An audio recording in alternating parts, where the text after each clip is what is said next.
Palavra da Verdade, com Hernandes Dias Lopes. Meus amados, vamos abrir a palavra de Deus, a carta do apóstolo Paulo aos Efésios, capítulo 6, versos 10 a 20. Carta de Paulo aos Efésios, capítulo 6, 10 a 20. Lido o texto, permaneça com a sua Bíblia aberta comigo nesta passagem, por favor. Está escrito assim: quanto ao mais, sede fortalecidos no Senhor e na força do seu poder. Revesti-vos de toda a armadura de Deus, para poderdes ficar firmes contra as ciladas do diabo. Porque a nossa luta não é contra o sangue e a carne, e sim contra os principados e potestades, contra os dominadores deste mundo tenebroso, contra forças espirituais do mal nas regiões celestes. Portanto, tomai toda a armadura de Deus, para que possais resistir no dia mau, e depois de teres vencido tudo, permanecer inabaláveis. Estai, pois, firmes, cingindo-vos com a verdade, vestindo-vos da couraça da justiça, calçai os pés com a preparação do evangelho da paz, embraçando sempre o escudo da fé, com o qual podereis apagar todos os dardos inflamados do maligno. Tomai também o capacete da salvação e a espada do Espírito, que é a palavra de Deus, com toda a oração e súplica, orando em todo o tempo no Espírito, e para isto vigiando com toda a perseverança e súplica por todos os santos, e também por mim, para que me seja dada no abrir da minha boca a palavra, para com intrepidez fazer conhecido o mistério do Evangelho, pelo qual sou embaixador em cadeias, para que em Cristo eu seja ousado para falar, como me cumpre fazê-lo. Amém. Eu gostaria de pensar com vocês hoje sobre o tema Estamos em Guerra. Estamos em guerra. Certamente é conhecido de todos vocês pela experiência que a vida não se desenrola num parque de diversões, num jardim grinaldado de flores.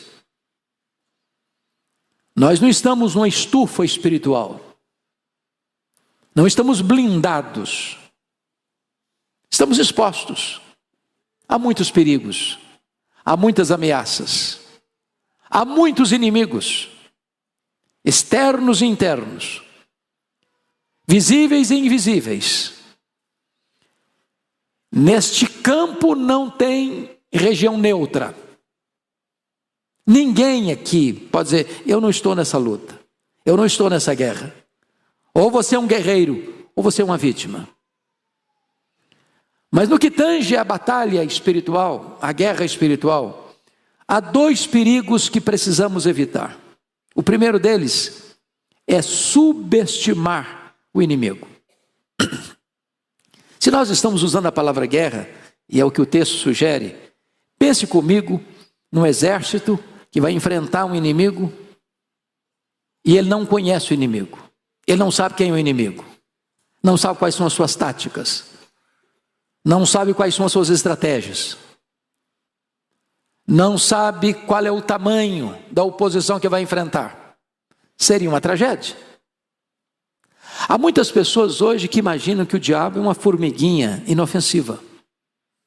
O chamado movimento de batalha espiritual incorreu nesse equívoco de achar o diabo um ser inofensivo, não perigoso, que você pode esmagar debaixo dos seus pés a qualquer hora que você quiser.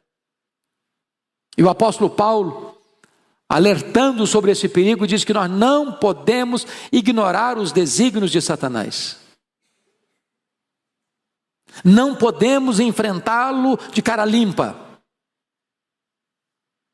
Não podemos entrar nessa guerra com armas carnais. Precisamos de armas poderosas em Deus para destruir fortalezas e anular sofismas. O segundo perigo nessa batalha, meus irmãos, é o perigo de superestimar o inimigo. Há muitos lugares onde essa chamada batalha espiritual, ou guerra espiritual, como queiram, parece que é o assunto central. Se fala mais no diabo do que em Jesus. Em alguns lugares o diabo tem até microfone. Quando na verdade, o centro da nossa vida é Cristo.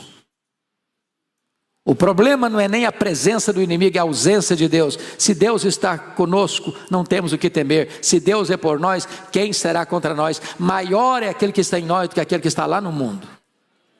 Então não podemos superestimar o inimigo.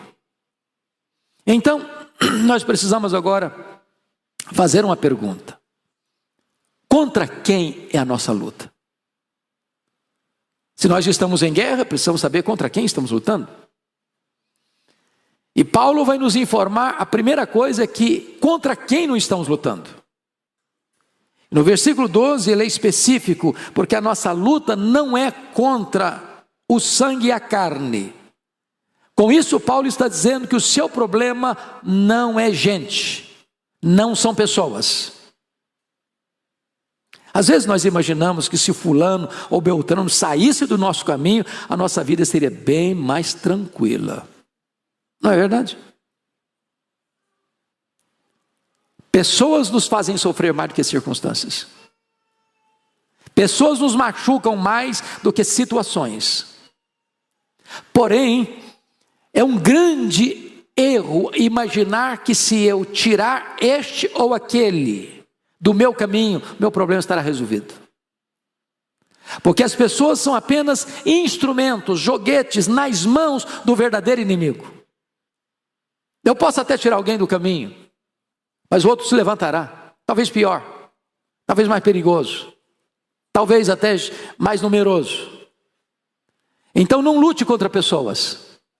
Seu problema não é seu marido, sua mulher, seus filhos, sua sogra, seu cunhado, seu vizinho, seu patrão, seu sócio. A luta não é contra pessoas, é uma guerra espiritual. Mas, se você perceber no versículo 11, somos informados aí que a nossa luta, está escrito, revestivos de toda a armadura de Deus, para poder ficar firmes contra as ciladas do diabo. E aqui ele denomina esse ser maligno, que é o líder, que é o chefe dessa corja, que é Abaddon, que é Apolion, que a Bíblia chama de destruidor, tentador. A Bíblia chama de assassino, ladrão, mentiroso, pai da mentira. Então, esse ser é um ser que caiu do céu, expulso do céu, porque quis ser igual a Deus, quis colocar-se acima dos outros anjos. E diz a Bíblia que ao cair, essa estrela caída arrasta consigo um terço das estrelas, que vem a se tornar demônios, seres malignos. E Paulo os categoriza aqui no verso 12, como uma ordem hierárquica. Notem comigo, aquilo que John Mackay chamou de a ordem da desordem. Porque Jesus disse que o diabo não é tolo a ponto de estar dividido contra ele mesmo. Uma casa não pode prevalecer se ela está dividida contra ela mesma. E Jesus disse isso no contexto que o diabo não luta contra o diabo. Então Paulo diz que existe uma estratificação de poder, qual seja, principados, potestades, dominadores deste mundo tenebroso, forças espirituais do mal. Nessa guerra espiritual, nem todos os seres malignos têm o mesmo poder de resistência. Por exemplo, quando Jesus envia os 70, numa campanha evangelística, eles retornaram cheios de entusiasmo, dizendo para Jesus: Senhor, até os demônios se nos submetem pelo teu nome. E Jesus disse: alegrai-vos antes, porque o vosso nome está escrito no livro da vida.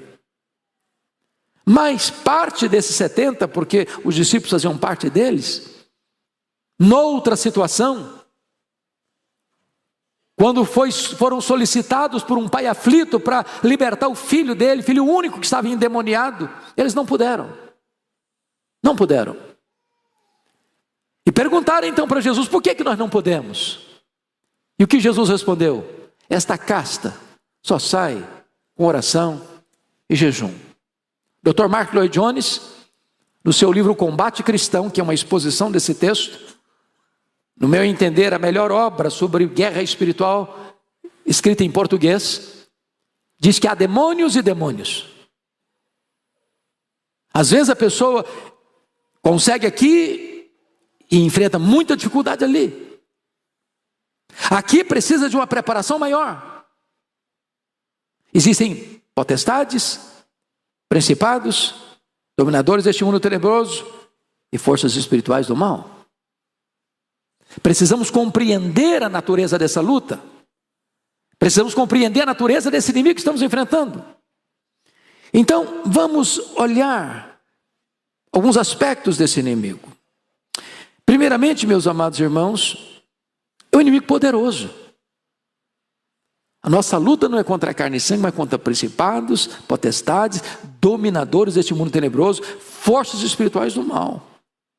Você tem alguma dúvida ao olhar o mundo hoje? O que está acontecendo no mundo hoje?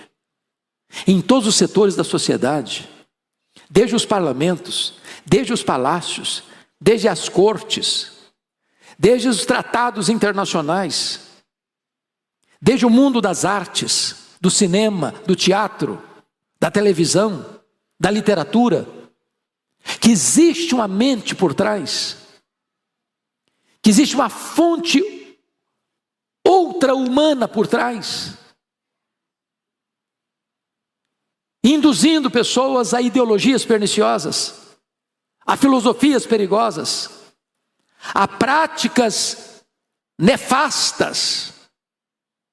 Porque às vezes as pessoas ficam imaginando, meus amados irmãos, que o diabo não, ele é um ser inofensivo, você nunca vai ter que enfrentar problema com ele, não tem perigo. Há pouco tempo um líder da igreja chegou ao desplante e me dizia assim: pastor, o diabo não passa nem perto da minha casa. Coitado. Ele não percebeu o volume dessa luta. A Bíblia chega a dizer que o diabo, ele furta a palavra. Você acha que ele não entra na igreja? Você acha que na hora da pregação não há uma batalha espiritual? Você não vê aqui quanta gente que vem à igreja ano após ano, ano após ano, ano após ano, a palavra entra aqui e sai lá? Eu conheço gente que frequenta a igreja há mais de 20 anos, religiosamente, não convertida. O diabo rouba a semente. O diabo, diz a Bíblia, que semeia o joio no meio do trigo. São os filhos do maligno que são plantados dentro da igreja. E parece que está tudo bem. E está lá em Mateus 13, 24 a 30, que ele vem e planta os filhos do diabo dentro do povo de Deus, no meio do povo de Deus. Se você olhar nas escrituras, o diabo se opõe ao pregador, está lá em Zacarias 3. Sumo sacerdote, Josué estava pregando, proclamando, oficiando, e Satanás estava do lado direito dele para se lhe opor. A Bíblia diz que Satanás intercepta orações, lá em Daniel capítulo 10.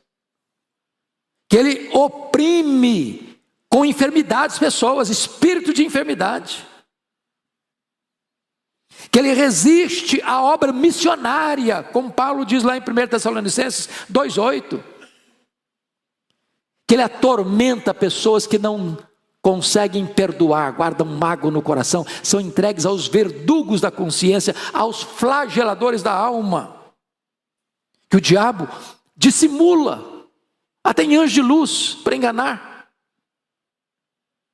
Que ele dissemina falsas doutrinas, naquilo que Paulo chamou de doutrinas de demônios, que o diabo cega o entendimento dos incrédulos, para que não lhes resplandeça a luz do Evangelho de Cristo.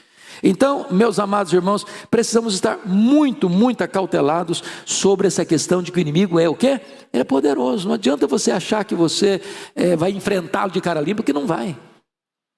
Não vai. Você precisa de armas espirituais poderosas em Deus. Mais ainda,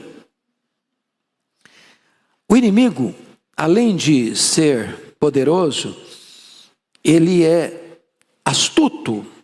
Veja comigo no verso 11, revestivos de toda a armadura de Deus, para poder ficar firmes contra as ciladas do diabo. A palavra cilada aqui no grego é metodeia, e metodeia vem da palavra método, ou estratagema, ou estratégia. Ou seja, talvez, irmãos, depois de Deus, ninguém nos conheça melhor do que o inimigo. A Bíblia diz que fica rodeando, dando volta à nossa volta, nos investigando. Nas palavras de alguém, é como se eu conhecesse o seu calcanhar de Aquiles, seu ponto fraco.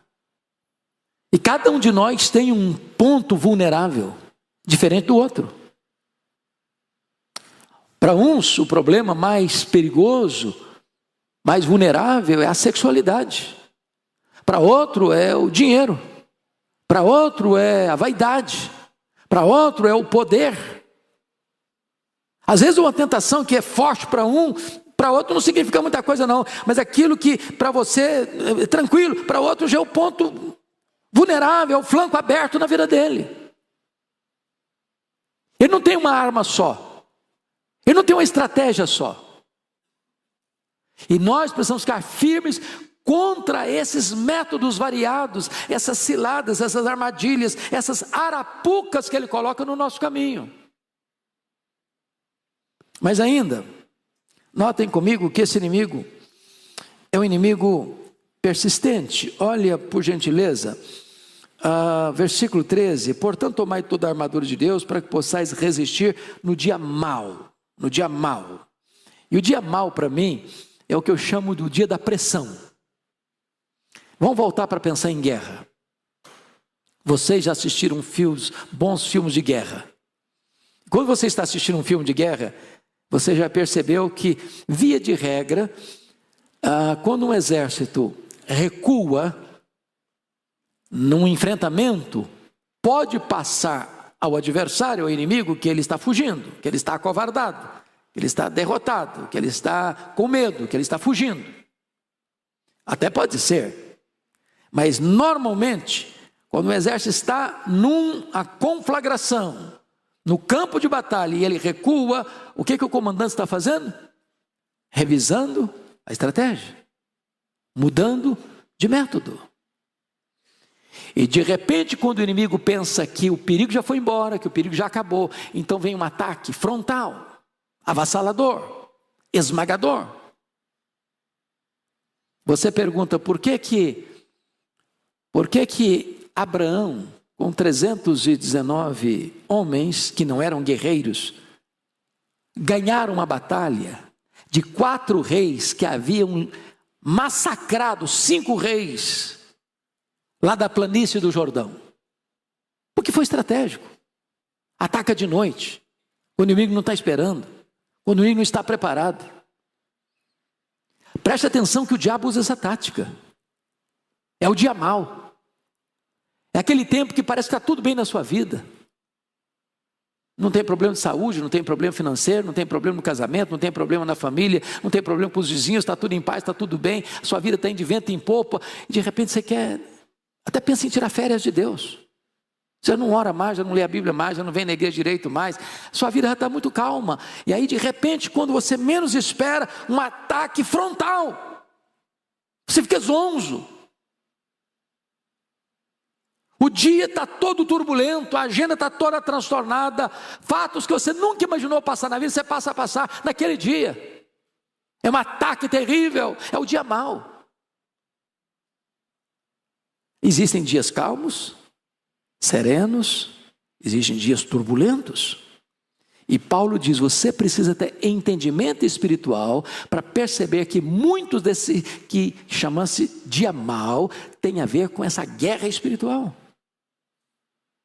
Mas notem o versículo 13 ainda, que ele diz assim: e depois de terdes vencido tudo, tira férias, descansa. Não. Depois de terdes vencido tudo, permanecer inabaláveis. Na área do trânsito, acho que vocês têm essas estatísticas. Você sabe qual horário que mais acontece acidentes em viagens? É quando a pessoa está chegando em casa. Ela dá uma relaxada. Estou chegando. Desliga um pouco aquela antena da vigilância. Então cuidado, porque você nunca é tão vulnerável como quando depois de uma grande vitória. Permaneça firme. Permaneça vigilante. Sabe por quê? Está lá em Lucas capítulo 4, de 1 a 11, e até chegando ao 13, quando diz que naquelas 3 tentações de Satanás a Jesus no deserto, e Jesus venceu todas elas, dizendo: está escrito, está escrito, está escrito. Diz Lucas que o diabo deixou até momento oportuno, e ele voltou com outras táticas, com outras armas, instrumentalizando outras pessoas, usando a multidão para tentar fazê-lo rei e afastá-lo da cruz, usando os inimigos dele, escribas, fariseus, saduceus, usando os próprios discípulos. Quando Pedro diz: Senhor, tem piedade de ti mesmo, isso nunca vai te acontecer, e Jesus diz: arreda Satanás. Então preste atenção nisso, porque o inimigo às vezes ele pode dar pausa aqui, mas ele está preparando um ataque ali. Fique firme, não baixe a guarda, não ensarilhe as armas, não desista da luta.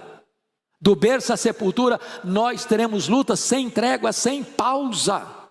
Precisamos de vigilância.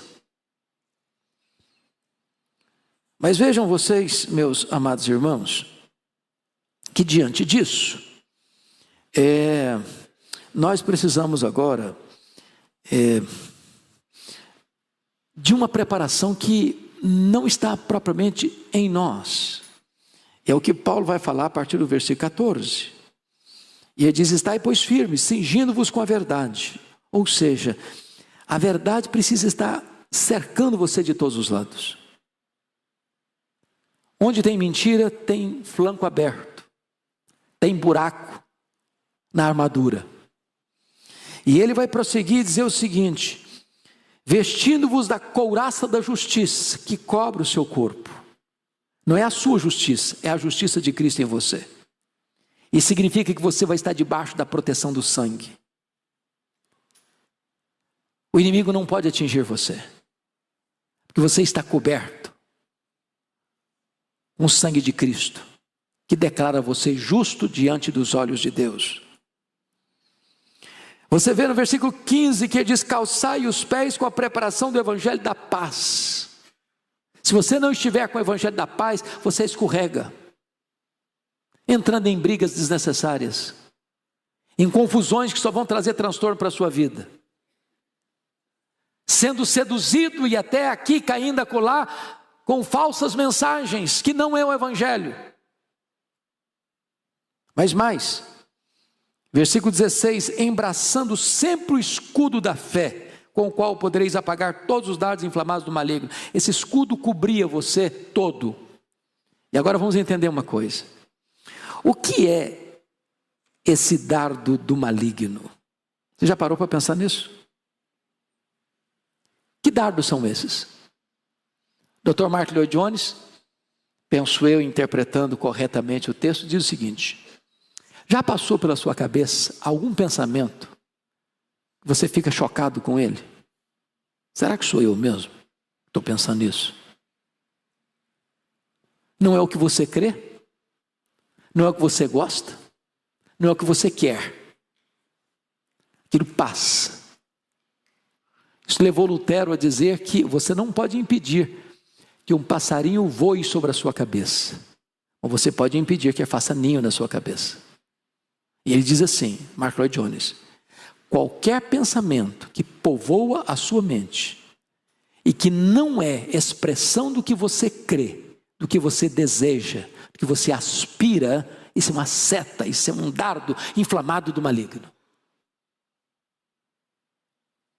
Como é que você resolve isso? Bota o escudo da fé e diz: eu não creio assim, eu não penso assim, eu não aceito assim, eu creio assim, assim, assim, assim. Eu rejeito esse pensamento que não é meu, isso não vem do meu coração, que foi regenerado e lavado no sangue do Cordeiro. E então você apaga com o escudo da fé, com a afirmação da sua fé, este dardo inflamado do maligno.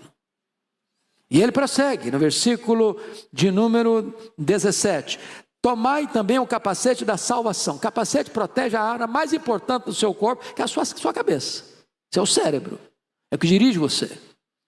Ou seja, meu irmão, você precisa tomar posse da salvação. Quem é você? Você precisa saber a sua identidade. De quem você é, a quem você pertence, que reino você está.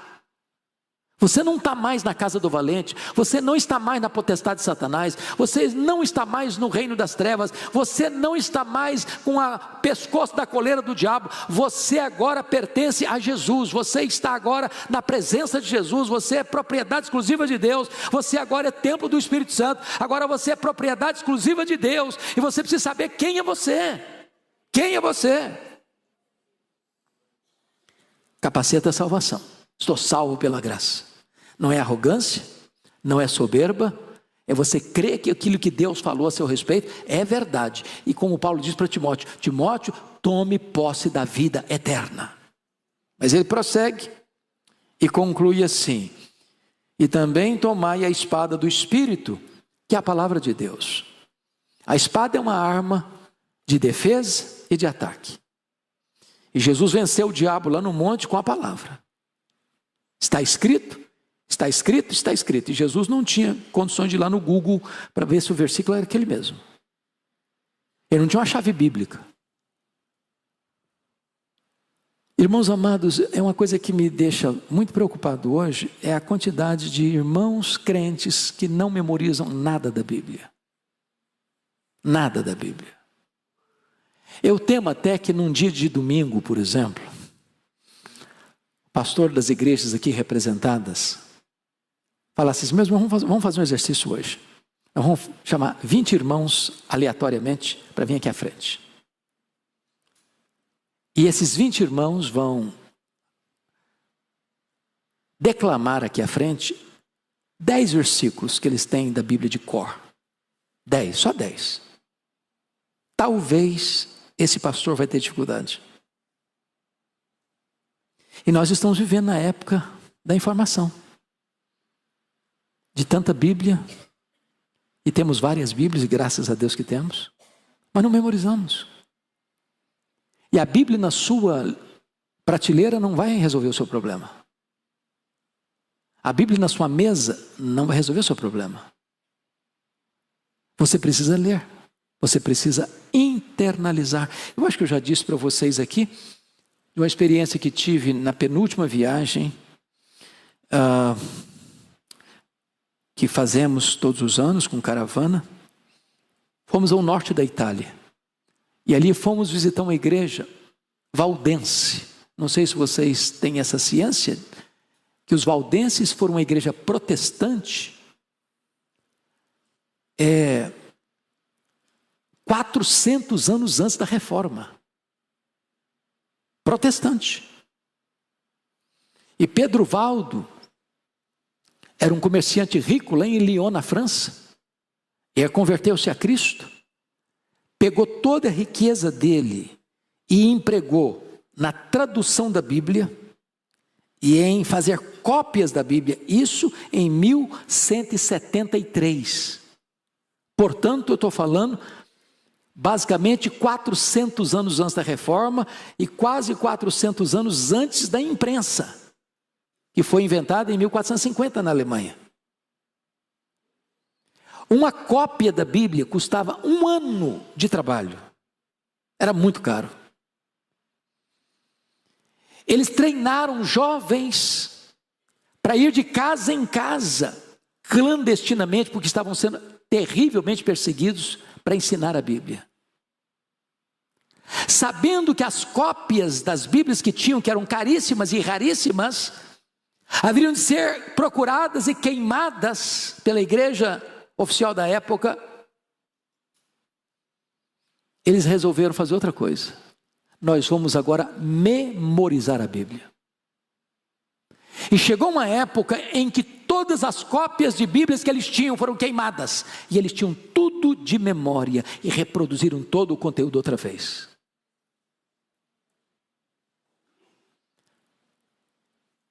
Esta igreja foi a igreja mais martirizada da história do cristianismo.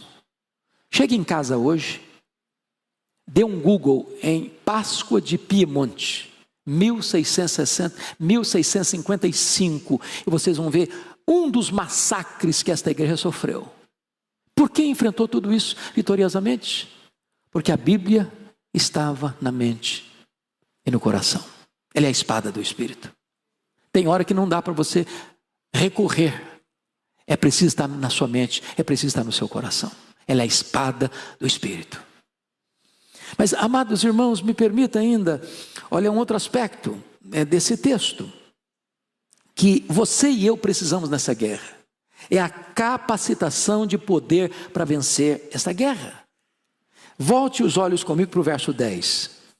Quanto ao mais, sede fortalecidos no Senhor e na força do seu poder.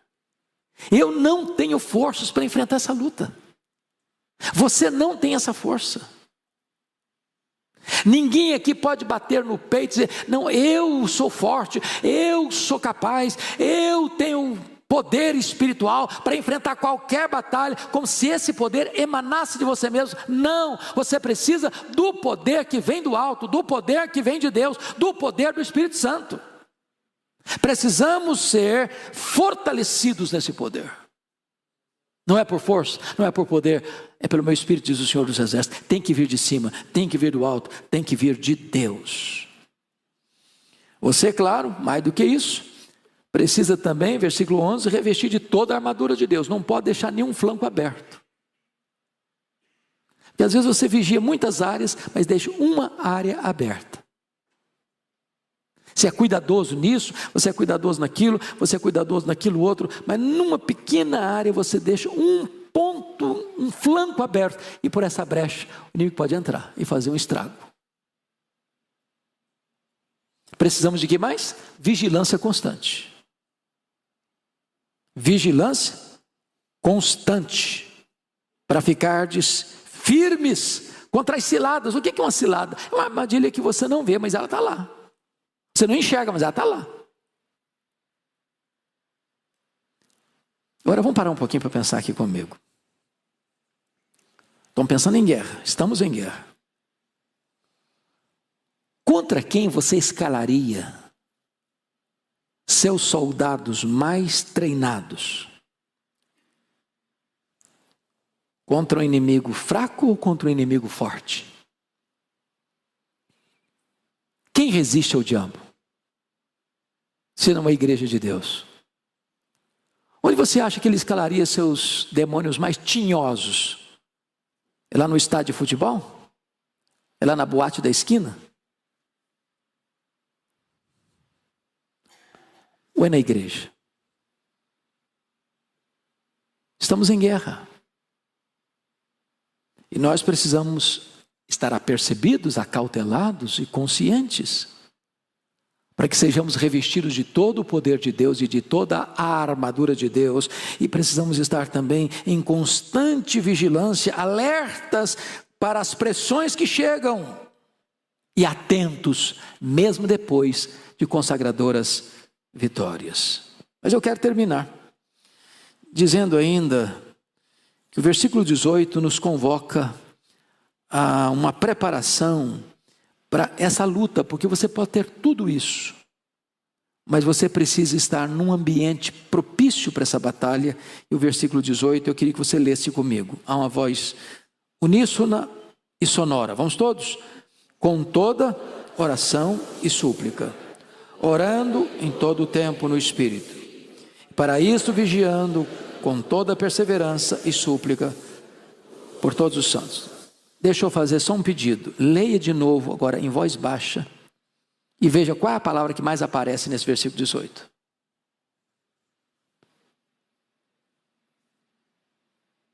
Descobriram? Qual é a palavra? Todo. Toda. Toda oração, todo o tempo, toda perseverança, todos os santos. Aqui você encontra o tempo da oração. Todo o tempo. Quando que a igreja deve orar? Todo o tempo. Você vai encontrar aqui a natureza da oração. É oração e súplica. Traz a ideia de você adorar a Deus por quem Deus é e pedir a Ele porque Ele é seu Pai. Aqui você vai encontrar a esfera da oração, no Espírito. Aqui você vai encontrar a vigilância da oração, e isto vigiando. Aqui você vai encontrar a perseverança da oração, com toda a perseverança. Aqui você vai encontrar o alcance da oração, por todos os santos. É nesse ambiente que a igreja precisa estar atenta para essa guerra espiritual. Agora eu quero concluir, porque eu acho isso extraordinário, que Paulo era um homem de oração. Paulo era um pregador poderoso. Mas Paulo entende uma coisa muito importante. Paulo entendia que ele não apenas orava pela igreja, mas ele pedia oração da igreja em seu favor. E ele diz, e também por mim. E para que ele está pedindo oração? Ele tinha problemas pessoais. Por exemplo, ele tinha um espinho na carne. Era uma doença física. Sentia dores. Ele tinha muitos inimigos. Ele estava preso. Ele estava algemado. Ele tinha, além de tudo, de pressões externas, de temores internos, preocupação com todas as igrejas. Mas qual o pedido de oração que ele faz aqui para a igreja? E também por mim, para que me seja dada, no abrir da minha boca, a palavra oportuna, a palavra certa, na dosagem certa, para as pessoas certas, para um propósito certo, para resultados certos. Para com intrepidez. Paulo está precisando de coragem. E precisa de pregar essa palavra com intrepidez. E fazer conhecido o mistério do Evangelho, pelo qual sou embaixador em cadeia, ele está preso, para que em Cristo eu seja usado para falar, como me cumpre fazê-lo. O cara está algemado e quer poder, ele quer intrepidez para pregar. E o resultado está lá em Filipenses, capítulo 1.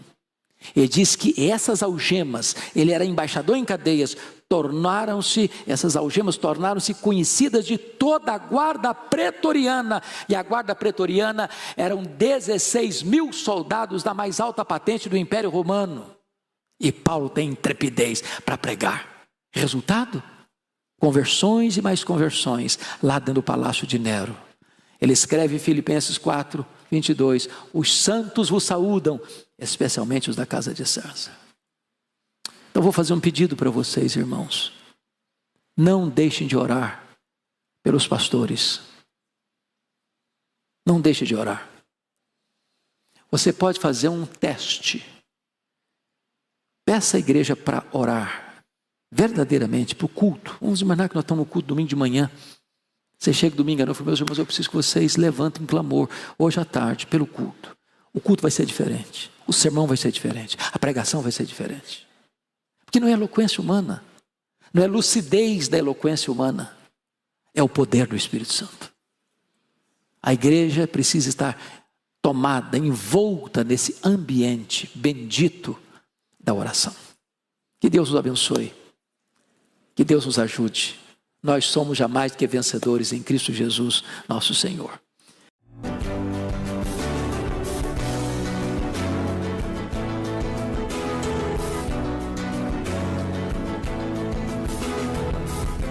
Palavra da Verdade, com Hernandes Dias Lopes.